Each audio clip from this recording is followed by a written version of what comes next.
Brasil, Coração do Mundo, Pátria do Evangelho, Humberto de Campos, capítulo 29, o Espiritismo no Brasil. Consolidadas as primeiras construções fundamentais de Ismael na Pátria do Cruzeiro, o Espiritismo derramou seus frutos sazonados, maduros e doces no coração da coletividade brasileira. Aqui dentro, nas grandes cidades e nos lugarejos obscuros, a doutrina consoladora representou as mais belas expressões de caridade e fraternidade. Jesus, com as suas mãos suaves e misericordiosas, fez reviver no país abençoado dos seus ensinamentos as curas maravilhosas dos tempos apostólicos.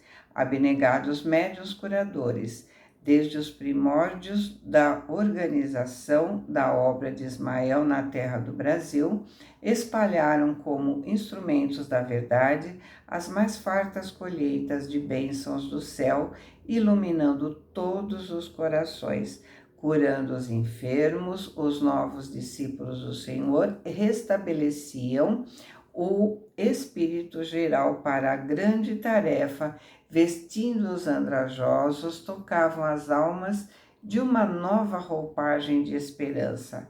Enquanto na Europa a ideia espiritualista era somente objeto de observações e pesquisas nos laboratórios ou de grandes discussões estéreis no terreno da filosofia, apesar dos primores morais da codificação kardeciana, o Espiritismo penetrava o Brasil com todas as suas características de cristianismo redivido, levantando as almas para uma nova alvorada de fé.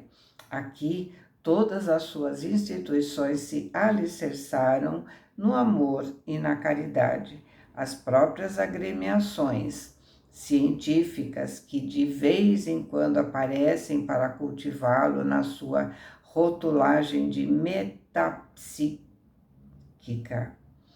são absorvidas no programa cristão sob a orientação invisível e indireta dos emissários do Senhor. Todas as possibilidades e energias são aproveitadas por Ismael para o bem comum e para a tarefa de todos os trabalhadores.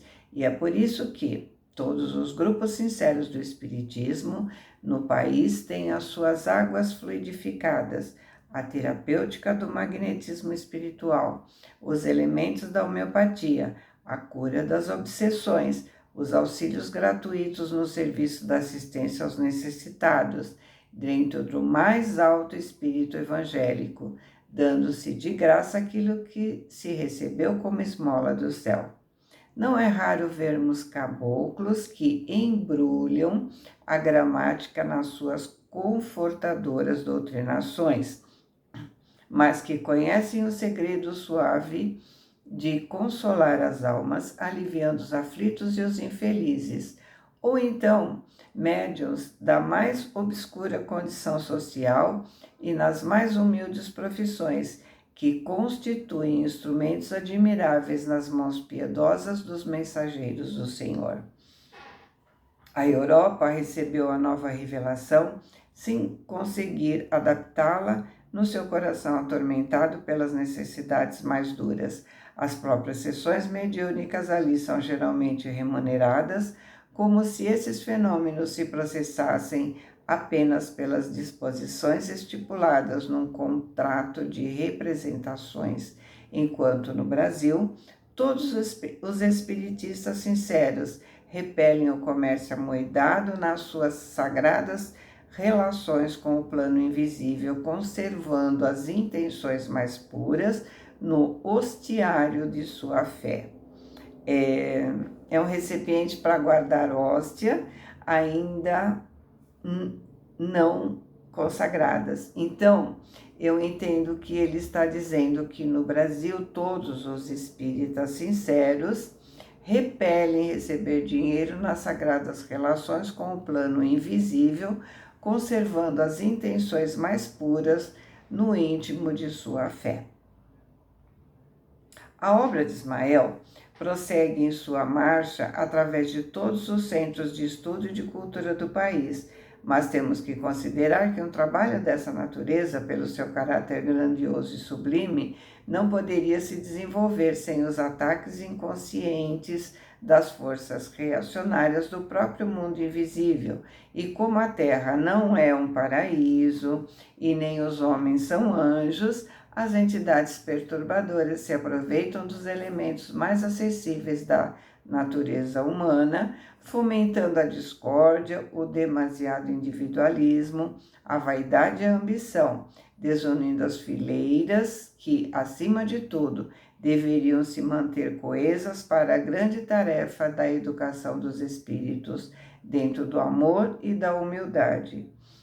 A essas forças que tentam a dissolução dos melhores esforços de Ismael e das suas valorosas falanges do infinito, deve-se o fenômeno das excessivas edificações particularistas do Espiritismo no Brasil. Particularismos que descentralizam o grande trabalho da evangelização. Mas, se nos é dado examinar semelhante anomalia, somos forçados a reconhecer que Ismael vence sempre. Constituídas essas obras que se levantam com pronunciado sabor pessoal, o grande mensageiro do Divino Mestre as assinala imediatamente com o selo divino da caridade, que de fato é o estandarte maravilhoso a reunir todos os ambientes do Espiritismo no país, até que todas as forças da doutrina, pela experiência própria e pela educação, possam constituir uma frente única de espiritualidade acima de todas as controvérsias.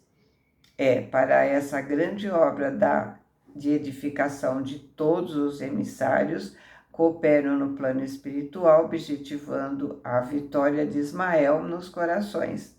E os discípulos encarnados bem poderiam atenuar o rigor das divergências esterilizadoras para se unirem na tarefa impessoal e comum, apressando a marcha redentora.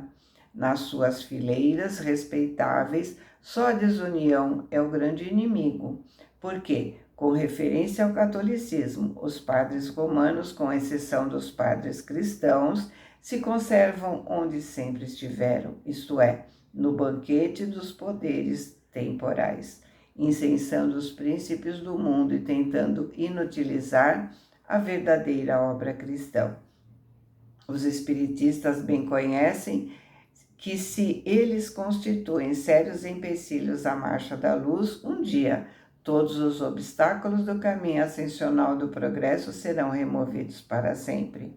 Além disso, temos de considerar que a Igreja Católica se desviou da sua obra de salvação por um determinismo histórico que a forçou a colaborar com a política do mundo, em cujas teias perigosas a sua instituição ficou encarcerada e que, examinada a situação, não é possível se desmontar a sua máquina de um dia para o outro.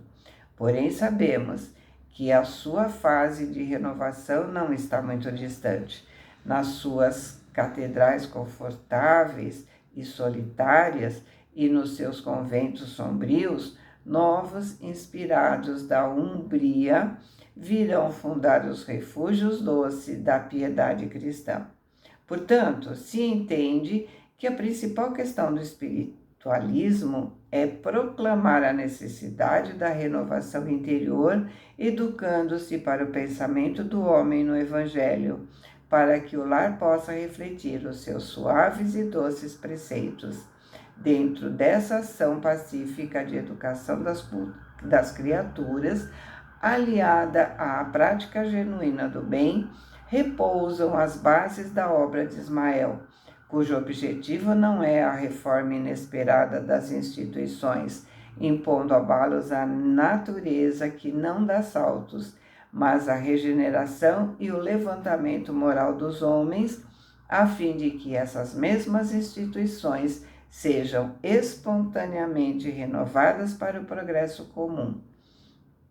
A tarefa é generosa, a tarefa é vagarosa, mas, de outra forma, seria a destruição e o esforço insensato.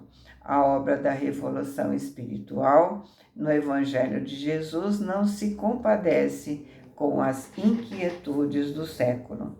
Os que desejariam impor, aliás, no seu sagrado entusiasmo de crentes, os preceitos do Mestre nas instituições estritamente humanas, talvez ainda não tenham ponderado que a obra cristã espera há 2 milênios a compreensão do mundo.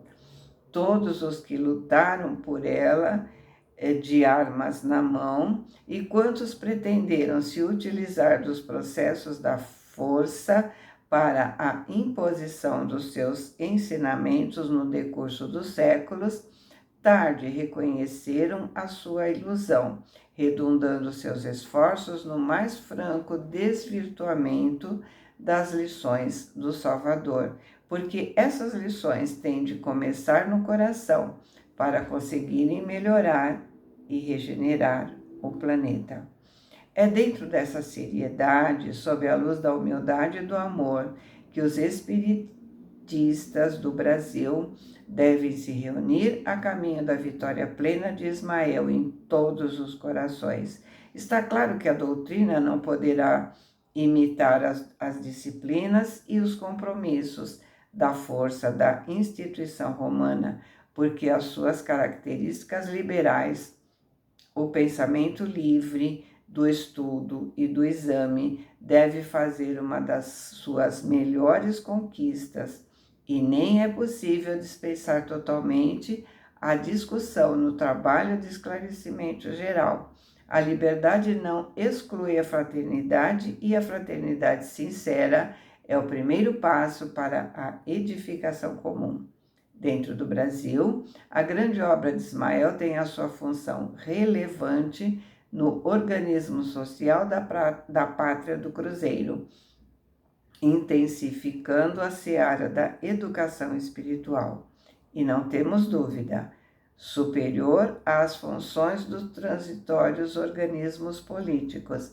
É essa obra abençoada de educação genuinamente cristã, o ascendente da nação do Evangelho e o elemento que preparará o seu povo para os tempos futuros. Fiquem com Deus, boa semana, amo vocês.